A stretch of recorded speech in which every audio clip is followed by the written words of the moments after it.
महारानी, आप यहाँ से निकलिए और अपने सम्मान की रक्षा कीजिए। कुमार दुशासन को आपको बलपूर्वक लाने का आदेश दे दिया गया है। और वहाँ चल हट यहाँ से।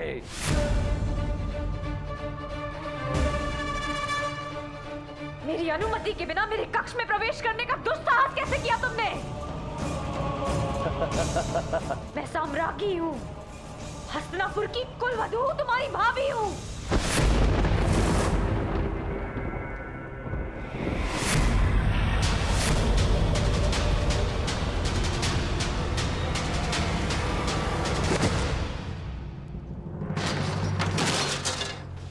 दुष्ट!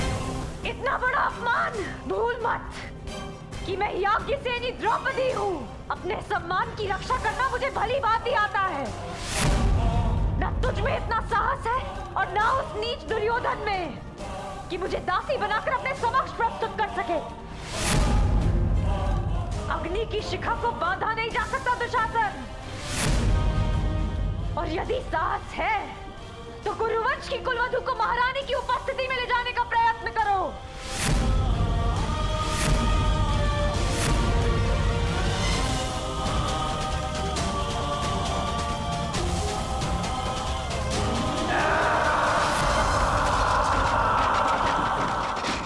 धृतराष्ट्र, अब भी समय है। पुत्र मोह में इतने भी अंधे मत हो जाओ। इस अनर्थ को रोक लो।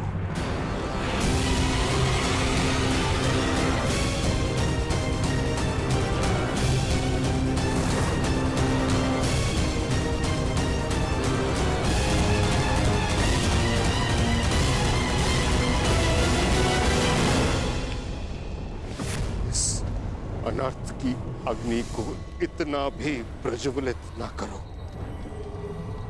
कि समूह कुरुवंश इसमें स्वाहा हो जाए।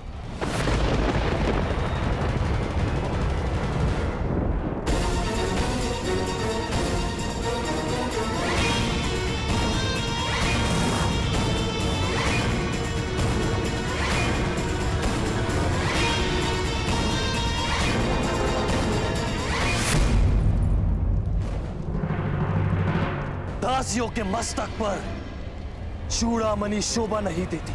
हट!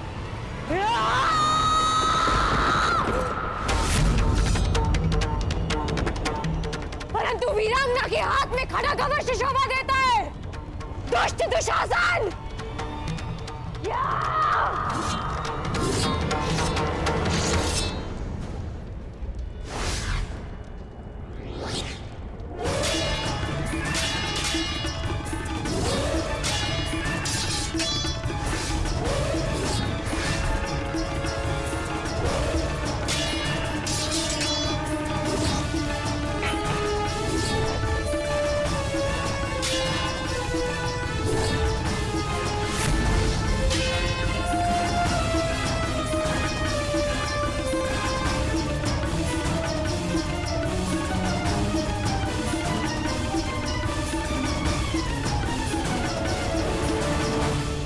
अग्नि के ताप को कुछ की भीति नहीं रोक सकती।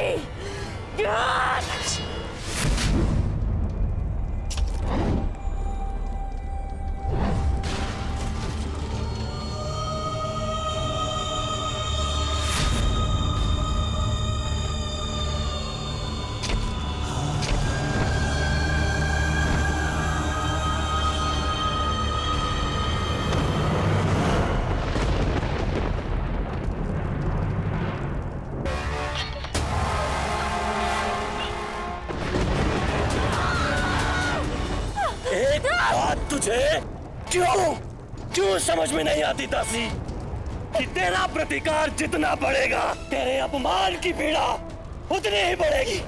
आज अग्नि तो क्या 5 तत्व मिलकर भी तेरा मान मर्दन होने से नहीं रोक सकते।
लीजिए ज्येष्ठ, आपका आदेश ना मानने वाली दासी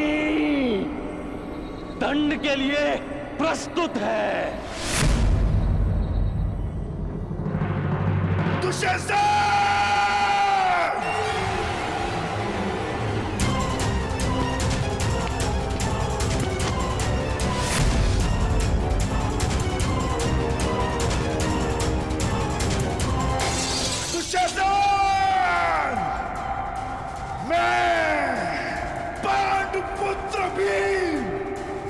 प्रतिज्ञा लेता हूं कि जिन हाथों से तुमने द्रौपदी को स्पर्श किया है, मैं उन्हीं हाथों को धड़ से उखाड़कर फेंक दूंगा।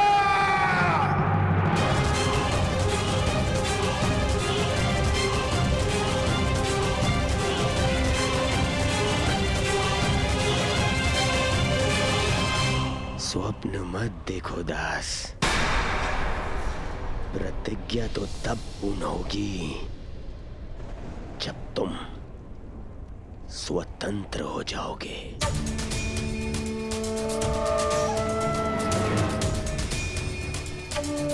अनुज दुशासन, जब गर्व टूटता है, जब अभिमान चकनाचूर हो जाता है, तब सबसे पहले मुख काला हो जाता है। अग्नि सूता होने का गर्व टूटा है इस याज्ञ सैनी का।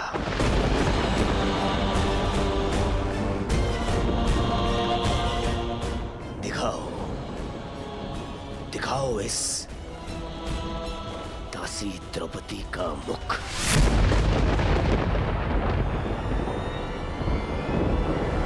मैं दासी नहीं हूँ, मूर्ख दुर्योधन।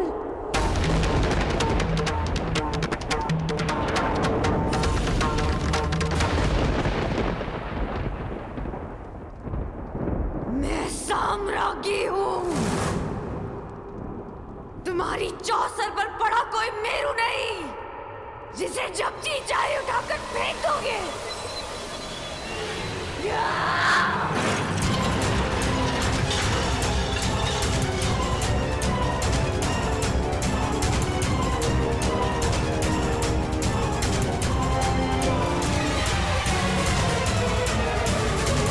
हस्तिनापुर की राज्यसभा में ये किस प्रकार का व्यवहार हो रहा है महाराज?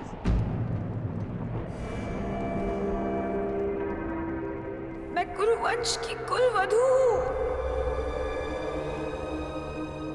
आपके अनुज की पुत्र वधू हूँ, कुरु राष्ट्र की प्रतिष्ठा हूँ।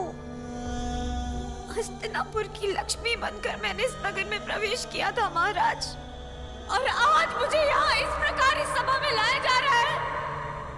क्यों महाराज? क्या ये भी कुरुवंश की कोई रीति है?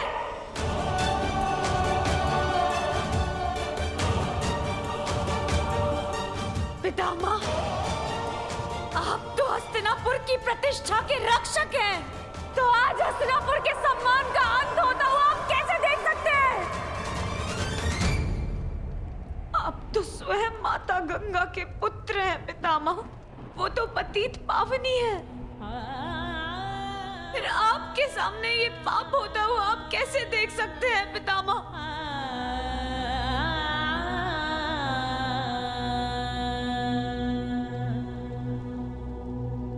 गुरुद्रोण, क्यों हो रहा है मेरे साथ ऐसा व्यवहार?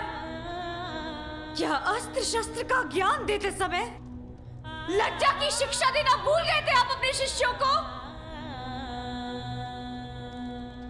क्या युद्ध भूमि में अपने प्राणों को दांव पर लगाने के साथ साथ एक स्त्री के मान को भी दांव पर लगाना सिखाया आपने?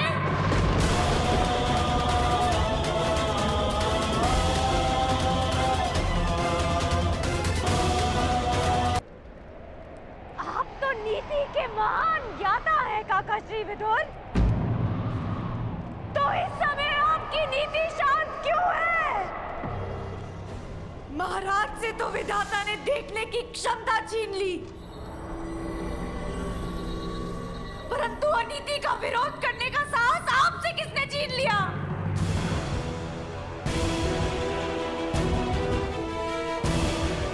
अपनी मन की आंखों से देखिए महाराज, आपके पुत्र किस प्रकार मर्यादा भंग कर रहे हैं। आप मौन कैसे बैठ सकते हैं? एक दासी को सदा अपने स्वामी के आदेश का पालन करना चाहिए पांचाली, और तुम इस समय पुत्र दुर्योधन की दासी हो।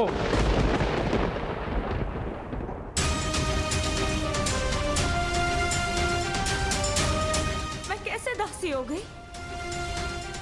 किस प्रकार दासी बन गई मैं? अभी तक धर्मराज युधिष्ठिर ने मेरे प्रश्न का उत्तर दिया ही नहीं। जब वो द्यूत में स्वयं को हार चुके थे, तो उन्हें मुझे हारने का अधिकार किसने दिया? कहते हैं कुरु ध्वज के नीचे धर्म सांस लेता है, तो उसी ध्वज को थामने वालों से मैं ये पूछना चाहती हूँ कि क्या यही धर्म है कि जुए में हारा हुआ जुआरी पत्नी को भी हार जाए? क्या यही धर्म है?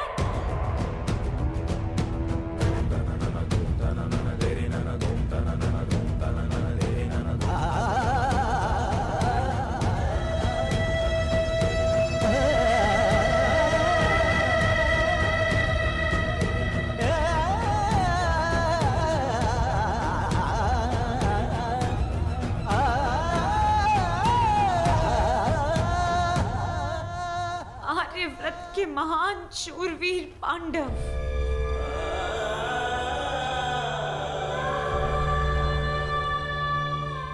आप सब मुझे कैसे हार गए? अपनी पत्नी को कैसे हार गए?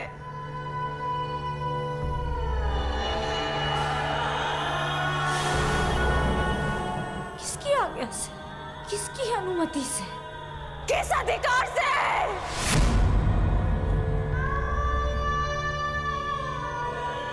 मैं आप पांचों में से किसी एक की नहीं, आप पांचों की पत्नी हूं। इसीलिए आप सभी के अर्धांग पर मेरा अधिकार है, और ये अधिकार किसी भाई के अधिकार से कहीं अधिक है। माना कि आप पांचों भाई हैं, परंतु एक पत्नी का अधिकार परिवार में सबसे अधिक होता है। मनुष्य की मृत्यु पर परिवारजन केवल दुखी होते हैं, परंतु विधवा केवल उसकी पत्नी होती है। पत्नी केवल परिवारजन नहीं, परिवार को आगे बढ़ाने वाली जननी है। उस जननी को कैसे हार गए आप? कैसे?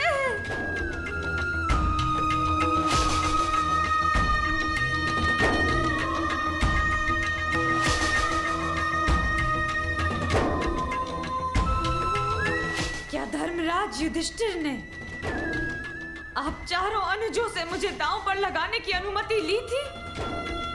क्या आप चारों कनिष्ठों ने अनुमति दी थी?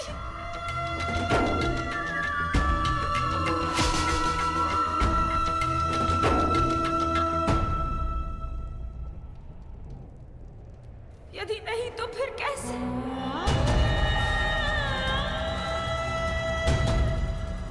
तो फिर कैसे मुझे दांव पर लगाया गया? कैसे मैं दासी बन गई? क्या धर्मराज के धर्म का भाला अपनी धार खो चुका था? क्या महाबली वृकोदर भीम की गदा इतनी भारी हो गई थी कि उनसे उठी नहीं? क्या महाधनुर्धार अर्जुन अपना गांडीव चलाना भूल गए थे? क्या नकुल और सहदेव खड़ग उठाने में समर्थ नहीं थे?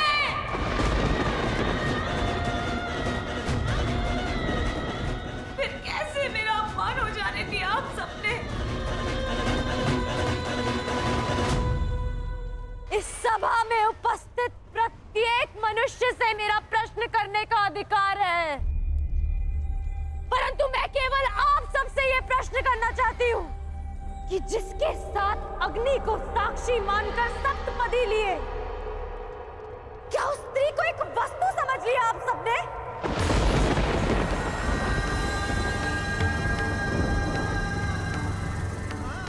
क्या स्त्री एक वस्तु है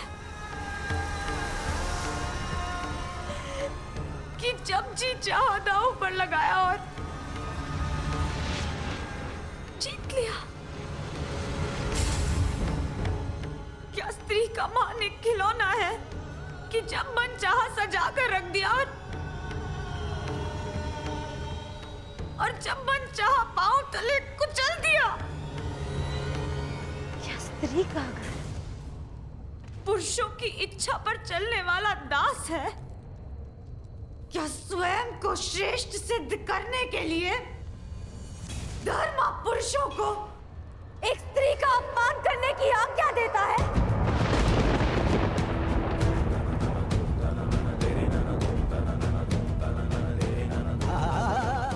या धन स्वयं ही एक स्त्री के अपमान का कारण है?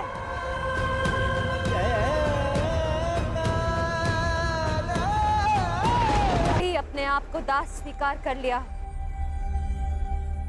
परंतु याज्ञसेनी द्रौपदी अभी भी स्वयं को स्वतंत्र मानती है और इस संसार की कोई भी शक्ति उसे दासी सिद्ध नहीं कर सकती।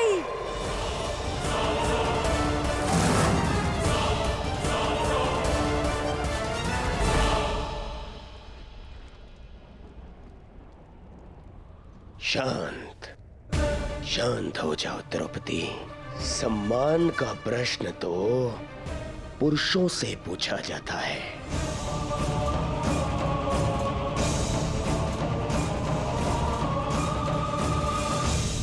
ये पांचों के पांचों नपुंसक है, नपुंसक।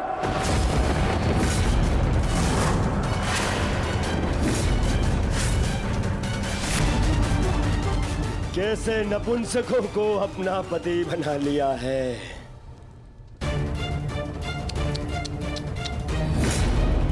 मुझे बहुत बुरा लग रहा है। एक काम करता हूं, मैं तुम्हें भी एक अवसर देता हूं। एक अवसर अपना सम्मान बचाने का।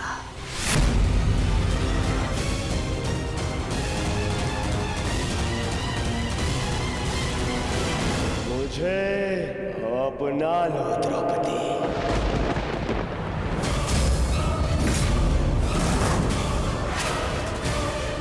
मुझसे संबंध बनाओ तो मैं वचन देता हूं, मैं तुम्हारी सुरक्षा करूंगा। मुझसे संबंध बना लिया तो ना तो कोई तुम्हारे ऊपर आंख उठाकर देखेगा और ना ही मुख उठाकर कोई दासी कहेगा।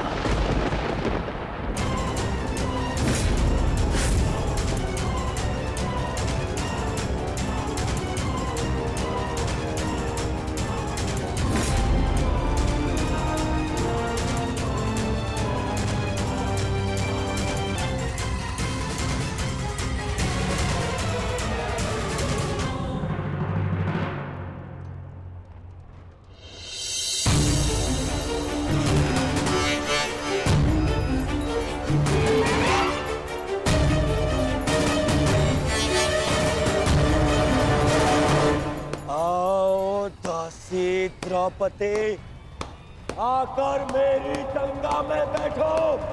आओ!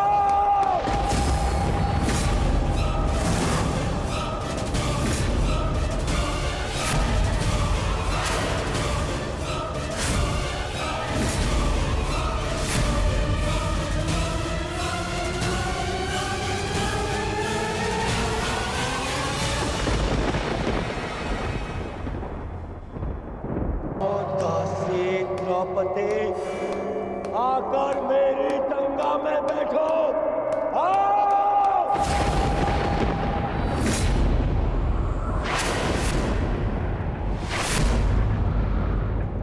दुर्योधन!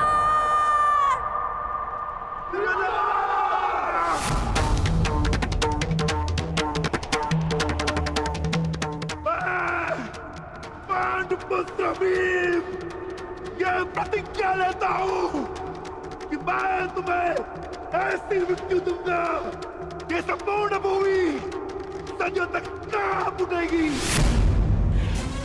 मैं तुम्हारी यही जंगल तोड़कर तुम्हारा प्राण ले लूंगा दुर्योधन। ये मेरा प्राण है, ये मेरा प्राण है, ये मेरा प्राण है।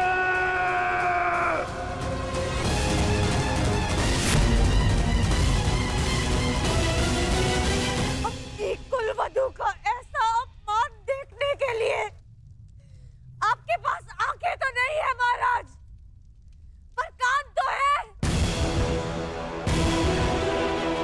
सुन तो सकते हैं कि ये हस्तिनापुर के विध्वंस के पंजाब है।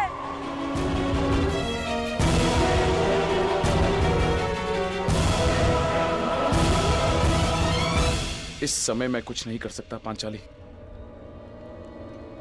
तुम दुर्योधन की दासी हो और तुम्हें उसकी आज्ञा का पालन करना होगा।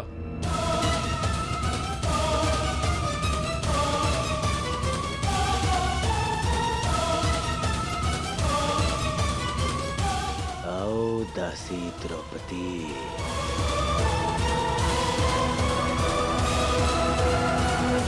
अपने स्वामी की आज्ञा का पालन करो। आओ। मैं यज्ञ की अग्नि से जन्मी यज्ञ सेनी हूँ दुर्योधन, और अग्नि की ताप को बांधा नहीं जा सकता।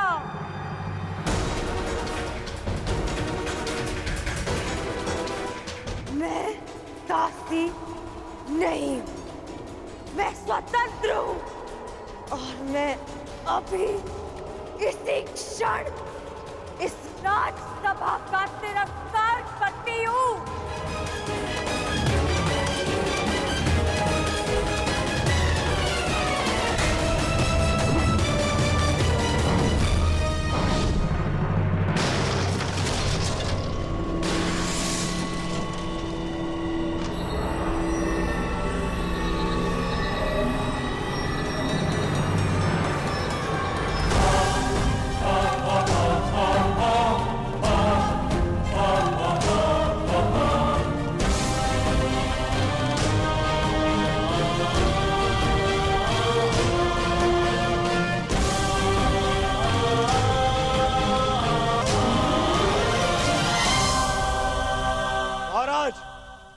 ये दासी आपका और मेरा अपमान करके इस सभा से जा रही है।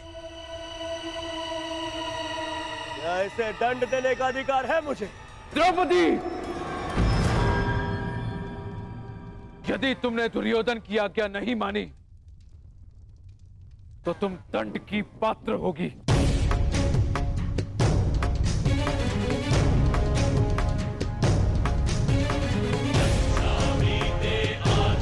अभी मुझ पे यज्ञ की अग्नि का अधिकार, अभी मुझ पर मेरे पिता का अधिकार है। पांडव भले ही अपनी पत्नी को हार गए हो, परंतु द्रौपदी अब भी स्वतंत्र है।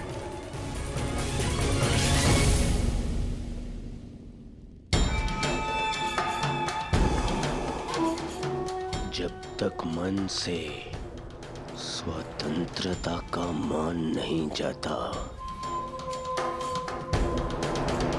तब तक दासत्व का भान नहीं होता।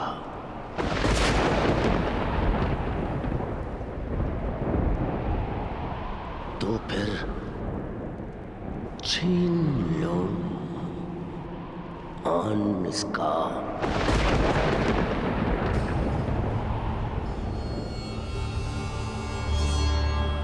वस्त्र हरण करो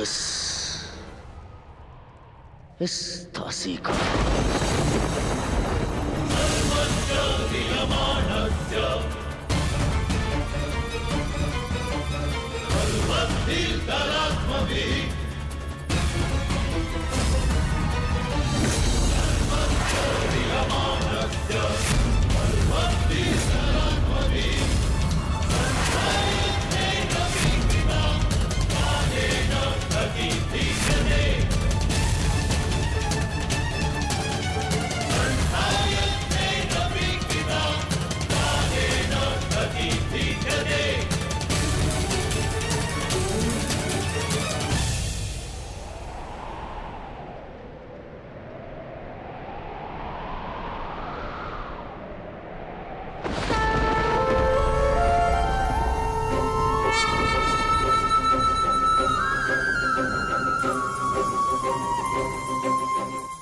असंभव! तुमने इस विषय में सोचने का दुस्साहस भी कैसे किया दुर्योधन?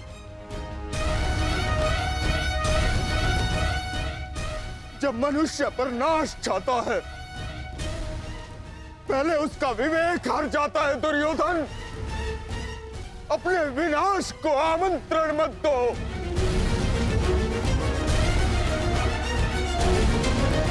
मंत्री ठीक कह रहे हैं।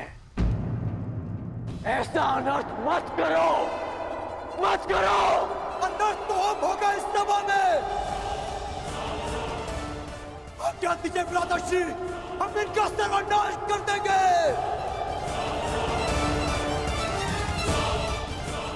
हाँ ज्येष्ठ, गुरुकुल में हुए इस पाप का कलंक मैं अभी यही कौरवों के रक्त से धोऊंगा। हाँ ज्येष्ठ, या तो हमारे प्राण ले लीजिए या फिर हमें इनके प्राण लेने की आज्ञा दीजिए। मौन रहो दास। दास हो ना? क्या तुम दास नहीं? क्या ये दास ही नहीं? और एक दासी को दंड देने का अधिकार है कि नहीं मुझे? ये अधिकार नहीं है। दासी हो या शत्रु, एक स्त्री का मान भंग नहीं किया जा सकता।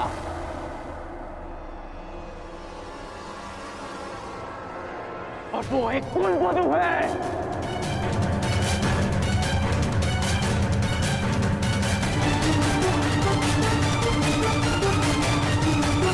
अरे ये कुलवधू नहीं, ये नगरवधू है। नगरवधू है कौन?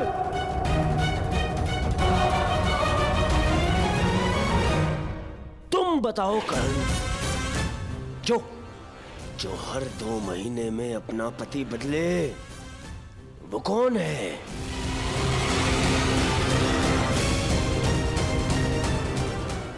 जो स्त्री 5-5 के साथ शयन करे, उसे क्या कहा जाता है?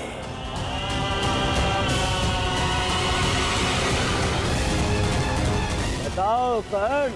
शब्दकोश में 5-5 पुरुषों के साथ में संसर्ग करने वाली स्त्री को क्या कहते हैं?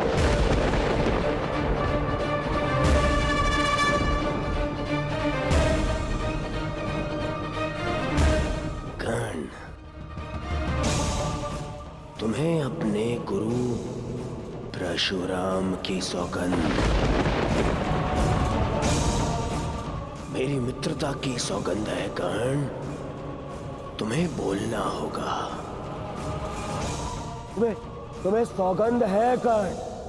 बोलो, क्या शब्द है ऐसी स्त्री के लिए? बोलो कर्ण, सौगंध है तुम्हें, बोलना होगा तुम्हें। सौगंध है, बोलो। क्या कहते हैं? क्या कहते हैं? क्या कहते हैं?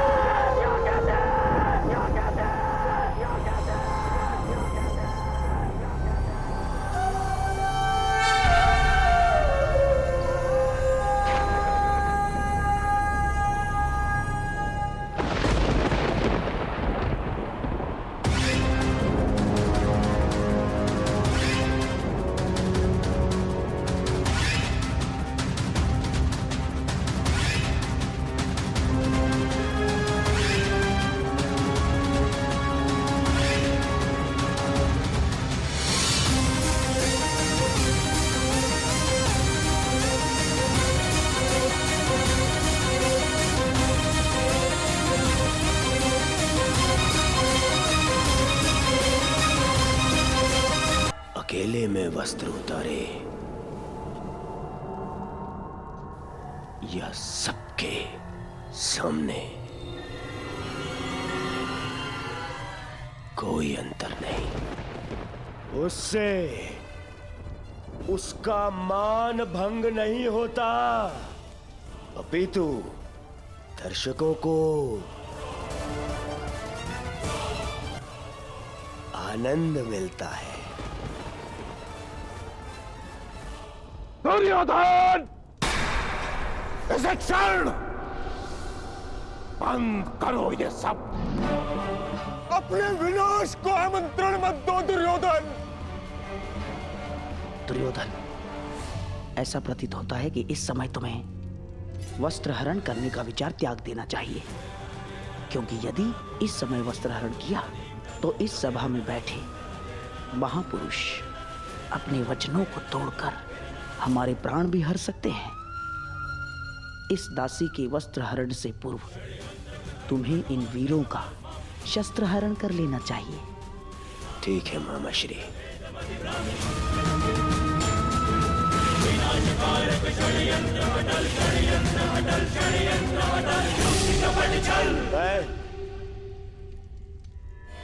मैं इस दासी को क्षमा करने के लिए तैयार हूं,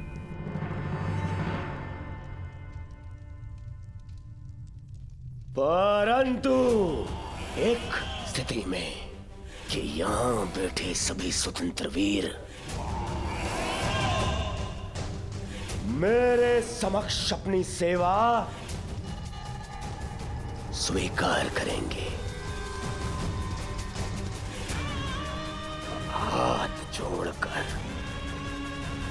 हाथ जोड़कर मुझे अपना स्वामी माने, सब शपथ लें कि यदि उनके शस्त्र उठेंगे तो वो केवल मेरे लिए उठेंगे।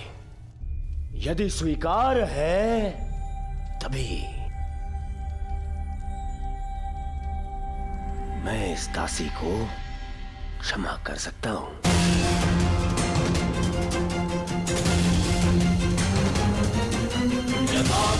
मुझे स्वीकार है कि हमारे शस्त्र केवल तुम्हारे लिए ही उठेंगे। हम शपथ लेते हैं, हम तुम्हारा पक्ष और सेवा कभी नहीं छोड़ेंगे। बधाई हो! दासी द्रौपदी को मेरे होने वाले सम्राट दुर्योधन ने क्षमा कर दिया, परंतु केवल एक अपराध के लिए। दुर्योधन, अगले अपराध पर तुम इसके साथ कुछ भी कर सकते हो, कोई कुछ नहीं कह पाएगा। दासी द्रौपदी को और एक अपराध के लिए उकसाओ दुर्योधन, उकसाओ, ताकि मेरी प्रतिज्ञा और तुम्हारा प्रतिशोध दोनों पूर्ण हो जाए। हैं? अधर्म ने धर्म के पथ पर चलने के सभी अवसर ठुकरा दिए और धर्म का ध्वज थामने वाले मुख बैठे। सृष्टि को अधर्मियों के पाप ने इतनी हानि नहीं पहुंचाई जितना धर्मियों के मौन ने। ये मौन सब कुछ विध्वंस कर देगा। हस्तिनापुर का रथ अपने पतन के मार्ग पर बढ़ चुका है। जा दासी, तुझे क्षमा किया, परंतु तुझे मेरी सेवा में प्रस्तुत रहना होगा। सम्राट हूं मैं, हाँ? नपुंसक दासपतियों से जी भर जाए तो चले आना मेरे पास। ये तुम्हारे सर पे तुम्हारा मुकुट नहीं, तुम्हारा काल ना जाए।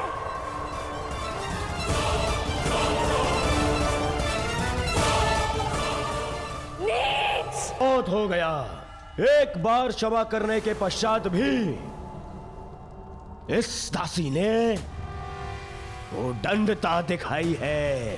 अब मैं इसे क्षमा नहीं कर सकता। इस दासी का घमंड हरना होगा। आगे बढ़ो दुशासन और वस्त्र हरण करो इस दासी द्रौपदी का।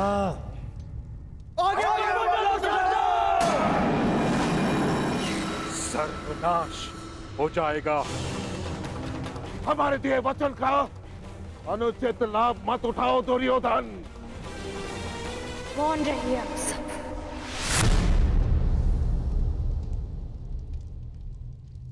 क्योंकि आप सब में से किसी में वो क्षमता ही नहीं है। अरे बंधे रहिए अपने अपने धर्म के खूंटे से। वो कैसा धर्म जो आपकी शक्ति को आपकी निर्बलता बना दे। मुझे ऐसे धर्म से अपना मान बचाने की कोई आशा नहीं। जिन्हें बड़ा माना अपने अपने धर्म से बंधे, जिन्हें पति स्वीकार किया खुदास बन गए। आप सब मेरा रक्षण नहीं कर पाएंगे, अब मेरी सहायता वो ही करेगा जो सबसे बड़ा है और ये सारा संसार जिसका दास है।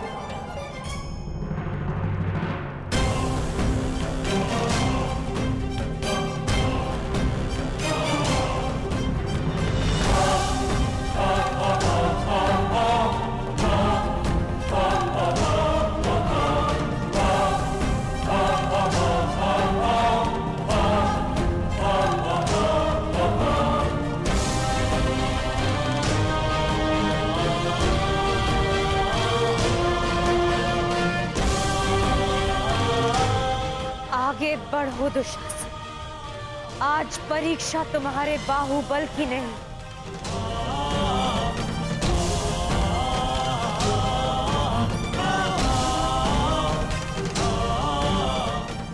मेरी आस्था की है। और मुझे विश्वास है कि आज सभा में बैठे सभी नग्न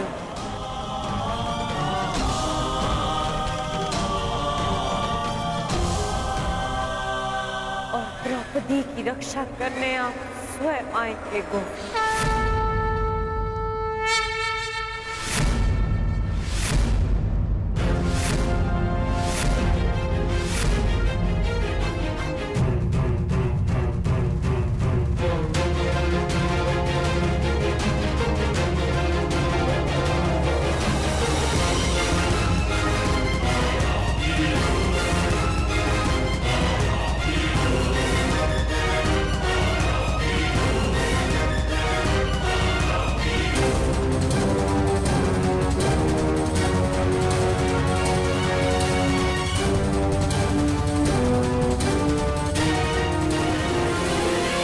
गोविंद,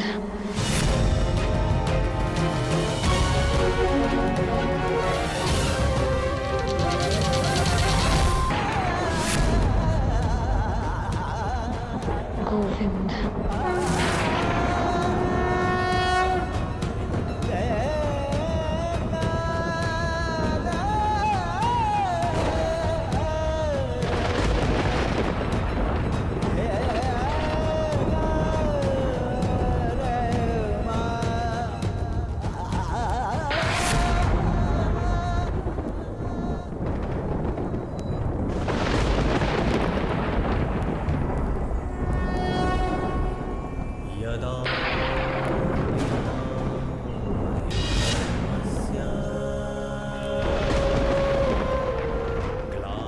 इस चीर के हर धागे का ऋण 100 गुना करके चुकाएगा तुम्हारा ये सखा। अभ्युत्थानम् अधर्मस्य तदात्मानं सृजाम्यहम्।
गोविंद हरे मुरारी हे नाथ नारायण वासुदेव श्री कृष्ण गोविंद हरे मुरारी हे नाथ नारायण वासुदेव।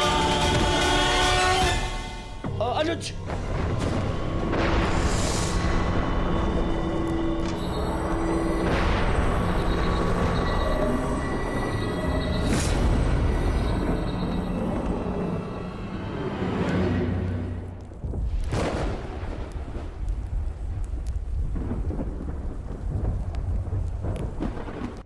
द्रौपदी,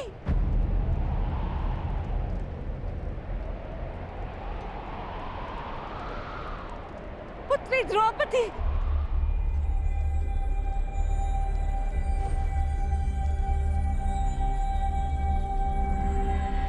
ये क्या अनर्थ हो रहा है सभा में?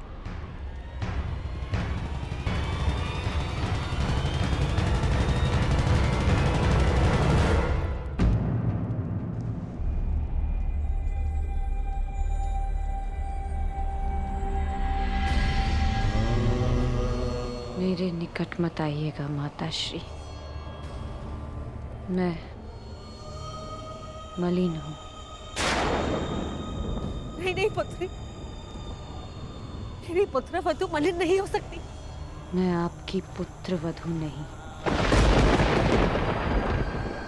ना ही कुरुवंश की कुलवधु।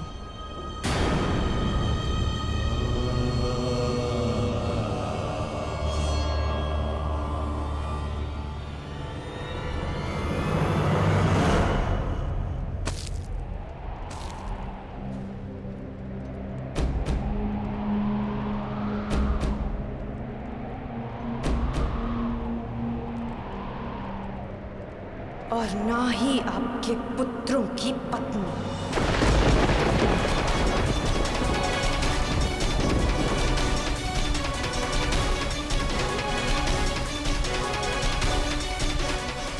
मैं एक जीता जागता शव हूं, शव।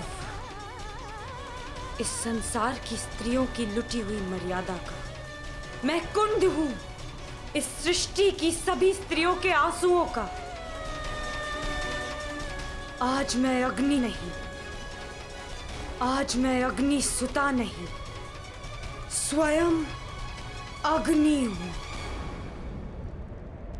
इस मूक मौन सभा के शमशान में जलते हुए नारी के मान के चिता की अग्नि हूं मैं, जो सब कुछ भस्म कर देगी, सब कुछ नाश कर देगी।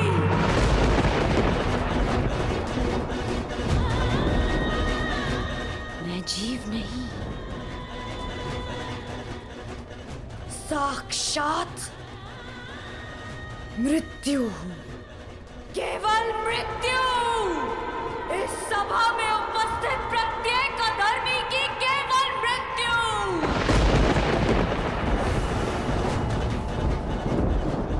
जो इस नग्न सभा में विनाश का नग्न नृत्य करेगी, जो सभा मेरा अपमान देखकर मौन रही, वो सदा के लिए मौन रह जाएगी। मुझसे हरण किए गए वस्त्र इस सभा में सभी के शव वस्त्र बनेंगे। जिसने मेरे अपमान पर अट्टहास किया, उन सबकी मृत्यु पर ऐसा विलाप होगा कि संसार युगों तक स्मरण रखेगा।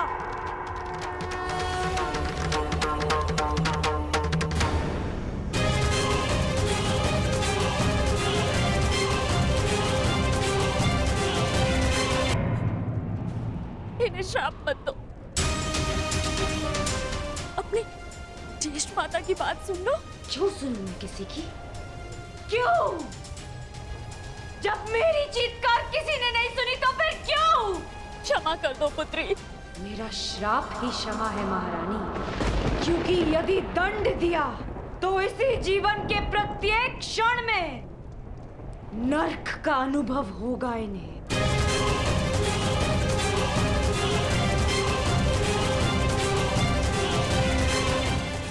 महापुत्री पांचाली,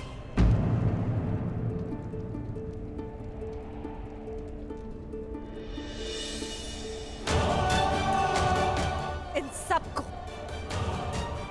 जीवन के हर पल नर्क का अनुभव होना चाहिए।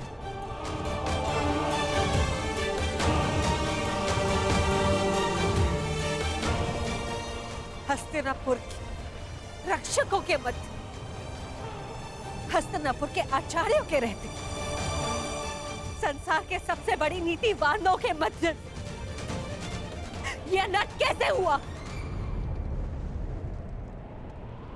मैं आपसे पूछती महामंत्री, हस्तिनापुर में अंधे युग का प्रारंभ कैसे हुआ? क्यों नहीं आपने इच्छा मृत्यु मांग ली ताजश्री? और आपने क्यों नहीं अपने ही वाणों से अपने हृदय को भेद लिया द्रोणाचार्य?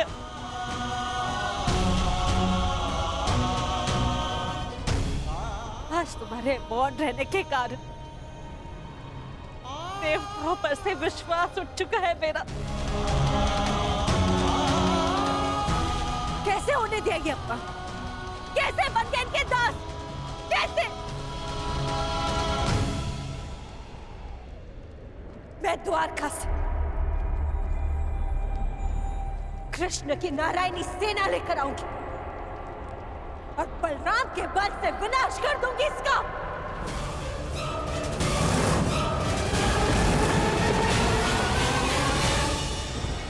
सुन रहे हैं आप महाराज? सुनाई तो दे रही है ना आपको? हस्तिनापुर की ओर बढ़ रहे इस विनाश के पश्चात अपने आंखों पर पट्टी बांधते समय मैंने ये नहीं सोचा था कि एक दिन ऐसा भी आएगा आप अपने मन की आंखों पर पट्टी बांध लेंगे। अगर थोड़ी सी भी लज्जा शेष है आप में तो कुछ कीजिए, इस ज्वालामुखी को फटने से रोक लीजिए महाराज। आज निश्चित रूप से ही हस्तिनापुर लज्जित हुआ है। पांचाली पुत्री, मैं तुम्हें वर देता हूं, तुम जो चाहोगी वैसा ही होगा। क्या चाहती हो पुत्री?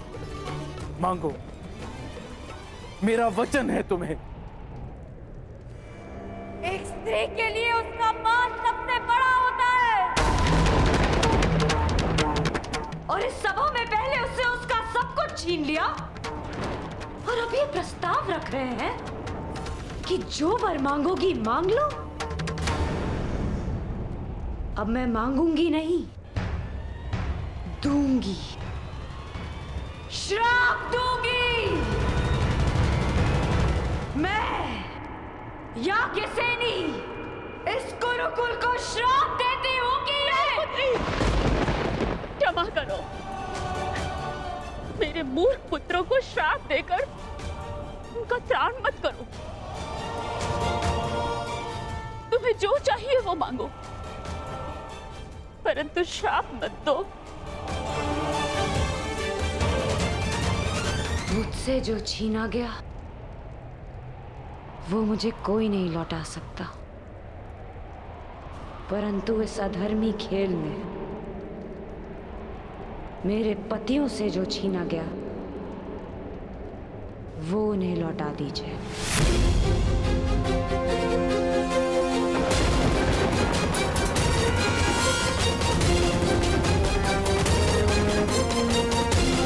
से उनका बल छीना गया,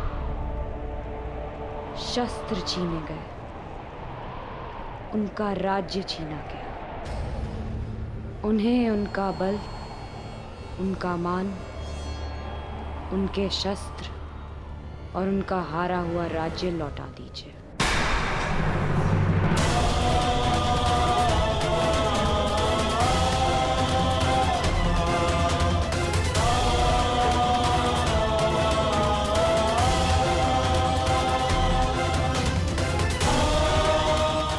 वाह,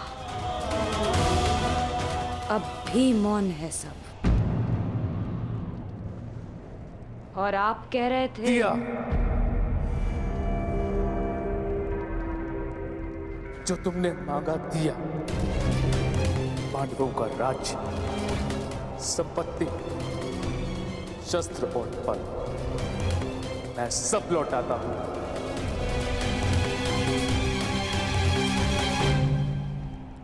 नहीं पिताश्री, मेरी जीती हुई संपत्ति को लौटाने का अधिकार आपको नहीं है पिताश्री।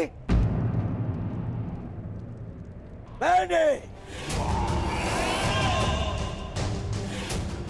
इस युद्ध में जो भी जीता है वो अपने बल पर जीता है, अपने।